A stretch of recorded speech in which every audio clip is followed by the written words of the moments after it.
In the 3rd century before Christ, a dream took shape on the shores of the Mediterranean Sea.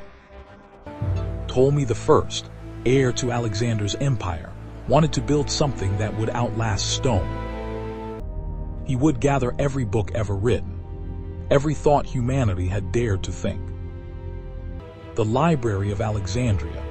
For 600 years, it would be humanity's greatest monument to knowledge. Above its entrance, an inscription read words that still echo through time, the healing place of the soul. Here, scholars from across the known world lived together, freed from all earthly concerns. They paid no taxes. They received free food, lodging, and salaries simply to think and discover. This was humanity's first true university, a paradise built for the preservation of all human thought. The Ptolemaic kings were obsessed with acquiring books. Their methods ranged from generous to ruthless. Every ship entering Alexandria's harbor was searched. Any scrolls found were immediately confiscated for copying. Often the originals were kept. Only copies were returned to their owners, if returned at all. They borrowed the original works of Aeschylus, Sophocles, and Euripides from Athens. They never returned them. At its peak, the library held between 40,000 and 400,000 scrolls. Zenodotus created the world's first catalog system, organizing works alphabetically by author, a revolutionary invention. Euclid wrote his elements here. Eratosthenes calculated the Earth's circumference. Archimedes studied within these walls. This was where humanity preserved its memory, and like all memories, it would prove terribly fragile. The library's decline did not come suddenly. It died slowly, from 1,000 cuts over centuries. In 48 BC, Julius Caesar arrived in Alexandria, pursuing his enemy Pompey into Egypt's civil war. Trapped and outnumbered, Caesar ordered his men to set fire to the Egyptian fleet in the harbor. The flames spread beyond the harbor. Warehouses burned. According to ancient sources, 40,000 scrolls were lost. Caesar himself never mentioned the library in his accounts. Perhaps shame, perhaps indifference. We cannot know. The library survived, diminished but functioning. Yet more wounds would come over the following centuries. In 145 BC, Ptolemy VIII expelled the scholars. Many fled to Athens, Rhodes, and Pergamon. By the 3rd century AD, earthquakes and sieges had devastated Alexandria. The original library was gone. But knowledge found refuge in an unlikely place, the great Temple of Serapis, high on Alexandria's Acropolis. The Serapeum housed a daughter library. Over time, it became the last repository of ancient wisdom. Here, the works that survived Caesar's fire and centuries of neglect were carefully preserved and protected. Neoplatonist philosophers taught here. They kept alive the traditions of Plato, Aristotle, and the old Greek masters. But outside these walls, Alexandria was changing. Christianity was rising, and it viewed pagan knowledge with suspicion. In 380 AD, Emperor Theodosius declared Christianity the official religion of Rome. Paganism became illegal.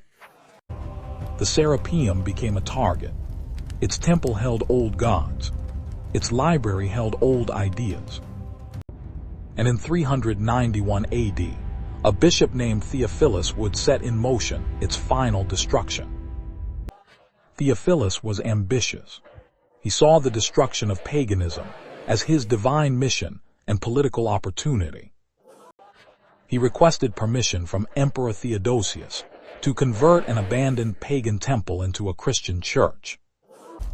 Permission granted, Theophilus did not simply convert the temple.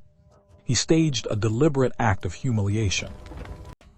He paraded the sacred objects of the old gods through the streets, displaying them for mockery and ridicule. For the pagans of Alexandria, this was an unforgivable desecration.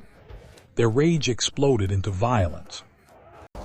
Christians were killed, wounded, and in the chaos, the pagans made a fateful decision.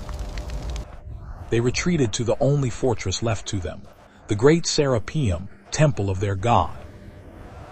They barricaded themselves inside. They took Christian hostages, and they waited for the empire to respond. For days, the standoff continued. Inside the Serapeum, the philosopher Olympius rallied the desperate defenders. He told them to die rather than betray the gods of their fathers. Many were prepared to do so. Outside, Theophilus waited. He had written to Emperor Theodosius. The response would determine everything. The emperor's decree arrived. The Christians who had died were declared martyrs. The pagans were pardoned. But the decree contained one more instruction: destroy all pagan images. Theophilus had his permission.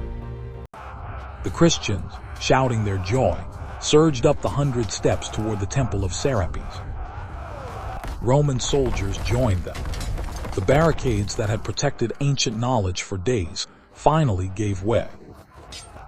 Inside the Serapeum, the last defenders of the ancient world faced the wrath of a new age. The mob hesitated before the great statue of Serapis. Legend said destroying it would collapse the sky. Theophilus ordered a soldier forward. With a single axe blow, he struck the god's head. The sky did not fall. Instead, rats poured from the hollow statue. The god was revealed as nothing. The mob went wild. They hacked the statue to pieces and burned them in the streets. They melted pagan bronzes into pots for the church. Sacred texts became fuel for bonfires. Every pagan image in Alexandria was hunted down. Crosses replaced them on walls, doors, and temples. A church was built on the ruins of the Serapeum. The library shelves stood empty forever. In a single season of violence, 6 centuries of collected human wisdom had been scattered to the wind. But the story does not end with the Serapeum. There would be one more light to extinguish. Hypatia was the greatest mind remaining in Alexandria. Mathematician, astronomer, philosopher, and a pagan woman. Her father Theon had been the last recorded member of the Mausian. She inherited his mission. She advised the Roman governor Orst. This made her an enemy of Bishop Cyril, Theophilus's nephew. In March 415 AD, a mob of Christian fanatics dragged Hypatia from her carriage on the streets. They took her to a church.